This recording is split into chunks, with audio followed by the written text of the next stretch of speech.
Good morning or good afternoon, good evening, according to your time zone. My name is Riccardo Rubei, and I am a PhD student of the University of L'Aquila.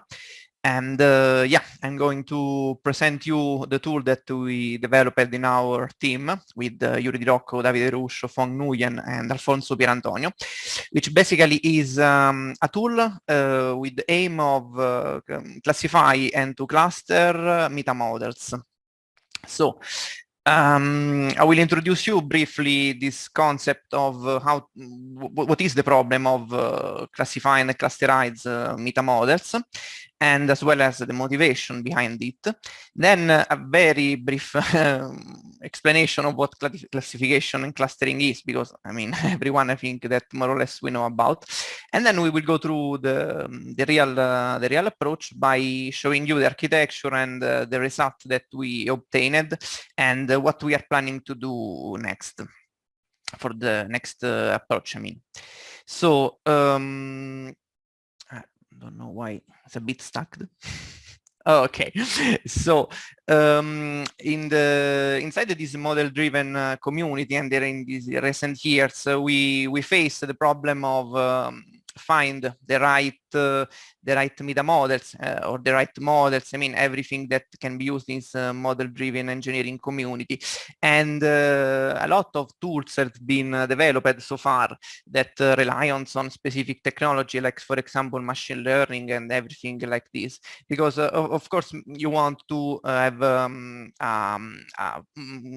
let's say, a data set freely available to the community, and in the proper shape and accessible. So the problem of generate this data set and to order to categorize these metamodels is, let's say, an interesting problem. So we tried to face this problem, to tackle this problem by generating a tool that does not rely on some specific technology, but most of, let's say, adopting a general purpose strategy that actually is based on Lucene, which comes from the information retrieval world, which is basically different from machine learning and all these specific designed tool.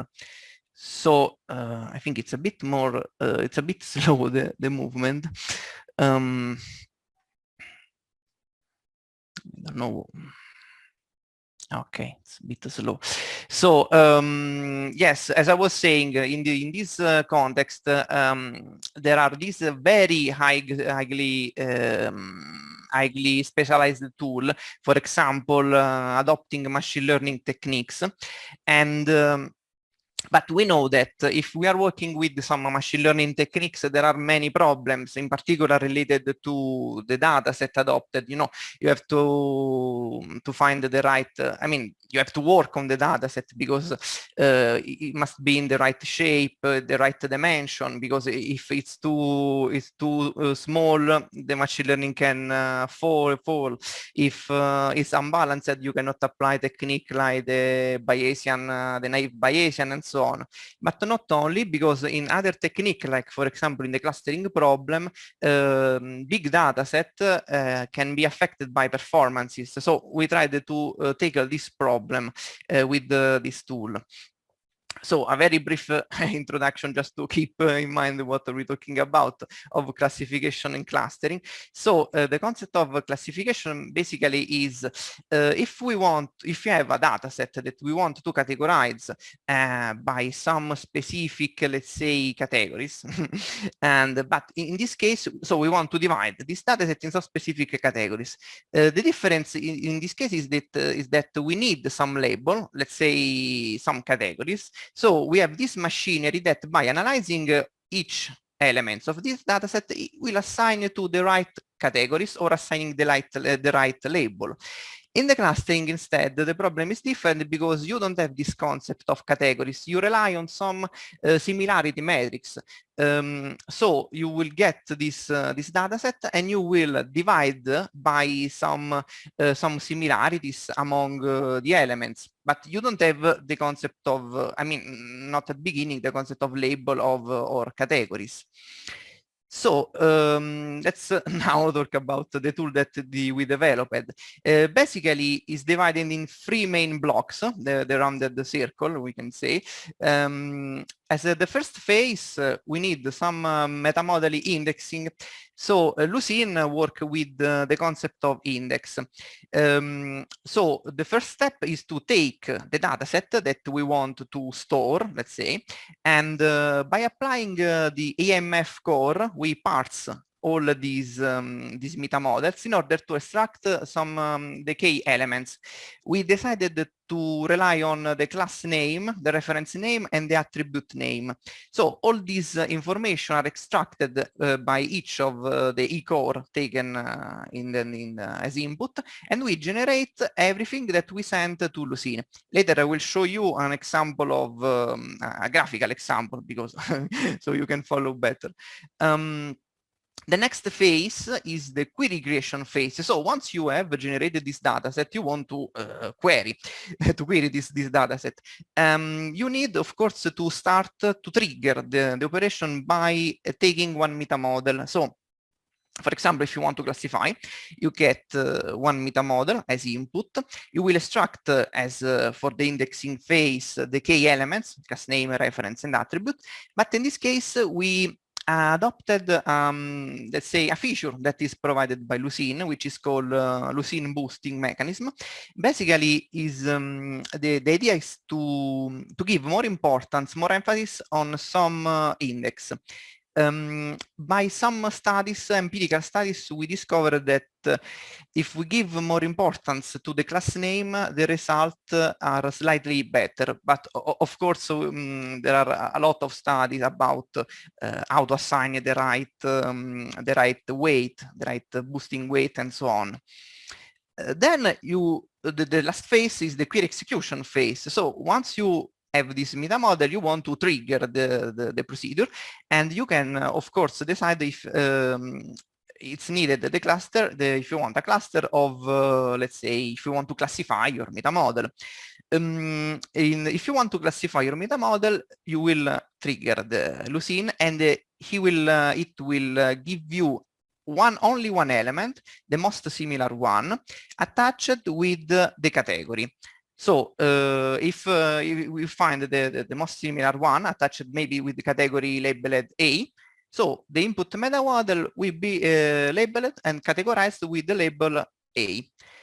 In the clustering phase, instead, you will start, of course, the procedure with one metamodel, and as a result, you will get, you can define, but you will get a certain number of similar metamodel. So, for example, 50 metamodel that are very similar to the input one. The outcome will be 51 elements that among them are very similar. So we can say this is a cluster. As I was saying before, this is an example of what we are extracting from each metamodel.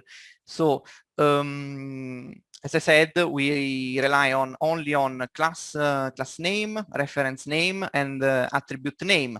Here we can see that, for example, the value, we extract every, the example is very simple, but we extract every attribute, and of course, every reference here is not depicted, but every reference and the name and every attribute for each elements of each metamodel that we take into account. And this is an example of the sim metamodel, an example of a boosted query. So this is the format that Lucene understands. So you have the index, which in this name are the class, the reference, and the attribute, with the real name that we extracted from the metamodel, and conjuncted by the keyword or, which is used to, okay, it's a logical conjunction, and in order to let Lucene understand that it does not apply an and, because it's more strict, of course. And this element, the power 2 or the power 1.5, is the boosting weight that by empirically studying, we discovered that can lead to a better score. Of course, as I said, there are many studies about the right weight, but in general, in order to have a complete study, you should calculate the performance, the score for every possible permutation. For example, 2 compared to 1.4, 2 compared to 1.3, and so on. So it's very tough task. How do we evaluate our tool? Well, these are the two questions that we want to answer. So, are we able? The tool is able to. Is the tool able to find the right cluster, the elements inside the right cluster, and to classify the input metamodel? And of course, is the time needed reasonable? Because as I said at the beginning, one problem is related to the performance, because there are very ad hoc technique, but that requires an exponential time according to how is the size of the data set. In order to evaluate our tool, we compared with the two state-of-the-art tool. One is called Aurora, which is a machine learning technique specifically designed to classify. And for clustering, we adopted, let's say, we re-implemented a standard version of hierarchical clustering without tuning nothing, just the standard version. And we calculate the success rate, the precision, and execute time. This is a snapshot of the dataset that we adopted, and I think it's very interesting because, as you can see, first of all, the dataset is freely available. So if you search on Google for a dataset, metamodel dataset, it's maybe some of you already know. It's a freely available dataset labeled by the authors, and we adopted this one because, as you can see, is peculiar in the sense that it's very unbalanced. So if you want to classify with a naive Bayesian, for example, you will get very bad result because, for example, the cluster 2 is much more smaller than the cluster 8 and so on. So I think that is a good experiment to see if our tool is able to face with, let's say, an approximation of real world dataset, you can say. And we also tried to see if the tool was able to work with the smaller data set. So we randomly removed some element in order to have the data set divided by 2 and the data set divided by 4 in order to see if it's able to solve the problem of the small amount of data that, for example, the machine learning technique can be affected by. And these are the results. In this image, we can see the result, the clustering result in terms of success rate. So, okay, these are the results for the free configuration of dataset. If you look to this one, which is the best one, the results, I mean, are almost the same. The trend is the same. This number is the percentage. So when you apply the clustering, you want a number of a set of metamodels as a result. This means how many results we asked to Lucene. 10% means the 10% of the whole dataset. So in this case, it was about 55 elements. The same, we applied the same for our version of the hierarchical clustering, and we discovered that among all these elements, the correctness of the label was about the 60% for the 55 elements. But if you take a look to this image, you can see if we ask, for example, for the cluster 2, 55 elements, this means that in the best configuration, in the best solution, Lucene will retrieve 7 elements, but also another 47 elements coming from other elements. So you can understand that the precision will drop dramatically because you asked for a dataset that, for a cluster that basically Lucene is not able to tailor to the smallest possible number. And in this case, we have the result of the comparison among between Lucene and Aurora. We get the worst result with respect to Aurora, but I want to remark that Aurora is specifically designed to classify. So the results actually are not so bad because our approach is, let's say, a general purpose one. But what is interesting is that with respect to Aurora, the degradation of the precision according to the dimension of the dataset is a bit better. So in the smallest configuration, we get the same result of Aurora. Instead, if in the biggest configuration, not, because it's clear if you have more data, you can increase your precision, something a bit as expected, I mean. And these are the execution time. So what we wanted to analyze if we are able to get some interesting time, reasonable time. As we can see, we are able to get good result. Data preparation means the time to generate the indexes, and the time are expressed in seconds, and you can see that for hierarchical clustering the time is exponentially related to the dimension. So for 555 elements, the time is 10,000 of seconds. Instead, for Lucene, it's 29.5, and these are the time for the real query, which are expressed in milliseconds, which are, I mean, is not very. There are cases in which we are slower than Aurora, for example, or the hierarchical clustering that doesn't need input preparation because you already have all the information inside him. So, in conclusion, we tried to face this problem of classifying and clustering, but from this point of view of applying a general purpose technique that was able to solve the problem of execution time and in data, and the problem of take the right data. So we tried to see if it's possible to, the question is, it's possible to adapt a general purpose tool to face this problem. We see that results are interesting. We are not going better than Aurora, for example, but I think that the way it's, the results are nice. We can go ahead in this direction. So as a future work, of course, we planned to evaluate our tool against, for example, MAR, which is a search engine tool specifically designed also to find this metamodel, in order to see if there are something that we missed, for example, some other information that we skipped from the e-core.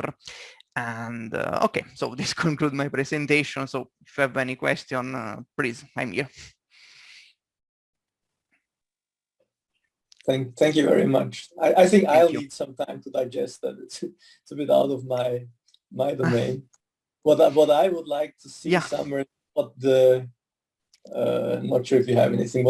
What could be a concrete application in let's say if I think of a system engineer, or if you think of the data that system engineers have to handle, how would that help and where would it help? In general, we think that one field could be if you have the need of maintain and to have let's say to categorize periodically your data set of metamodels, because for example the one purpose of the classification is that if you already have a data set categorized and you want to store to store a new model, new metamodel, you don't need to manually label it and to find which is the right category in order to store and to keep. Okay. This will be save some time in this direction. Okay. Okay. Cool. Any other questions? I know it's a bit out of the context of what I say. I understand because you're very industrial, so it's something more academic, I can say. Yeah, no, for sure it is. But I think that's the purpose of this, not to bring all three together somehow. But I think I think I would like to see like a concrete, it's the connection to an engineering problem. You see what I mean? Like, yes, understood. Yeah. So, so Riccardo, I have a question. Yeah. certainly, yeah, I think I'm with Robert. So on the, I'm even, probably less connected to something like this than Robert is, but I have talked to an effort called Metasat. I'm not sure. I mean, you're not kind of domain specific to space, so you probably haven't heard of it, but it's at schema.space. And they're developing an open, collaboratively developed, I'm reading off their website, metadata schema to support space. Like basically, the application that they see is for that is, basically creating the metadata required for, more, software-based, connection and communication between software platforms, as I understand it. So, if from like systems engineer, trying to interface disparate systems or, when you think from a hardware perspective, understanding what the metadata stored about a particular product, say from one vendor versus another is, and whether there is, making the connections more automatically, is that kind of an application area of this type of work? I think that everything that it's related to, let's say, to understand the right, where to put the right metamodel, I mean, can be something that you can apply this technique. For example, in the context of aerospace, I don't know how maybe the GitHub repository, the community repository are made, but of course, if you want to keep and you want to share all this information, an extension of this work could be something that automatically link the metamodel, and but without ask you where to put and what to put, because already recognize that the right metamodel is in the right context, and you don't have to understand. Maybe this can be an application. I see. Okay. Something related like this. I see. Yeah. Okay, good. Thank you. Okay, thank you, Riccardo Thank you all. and team.